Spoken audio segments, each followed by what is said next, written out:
Sudah boleh dapat Toyota Innova yang tahun 2017 2.0 G spec. Jom, mari kita tengok kereta.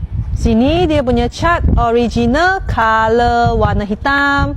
Lampu dia dengan fog lamp semua kilat macam baru. Lagi sini, kita boleh tengok sport rim original 16 inci. Ada keyless entry function.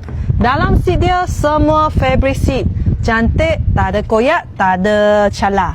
Lagi dia ada multi-function steering. Ini kereta pakai push start button. Okay, mileage dia hanya 70 lebih sahaja.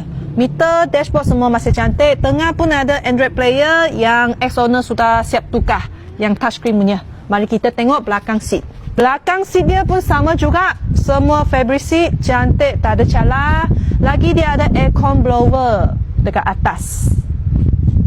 Okay guys, ini kereta MPV boleh muat at least 7 sampai 8 orang. Lagi, sesiapa ada minat, cepat-cepat kontak saya ya. Dan jangan lupa follow, like dengan share saya punya video. Jumpa next video lagi. Bye-bye.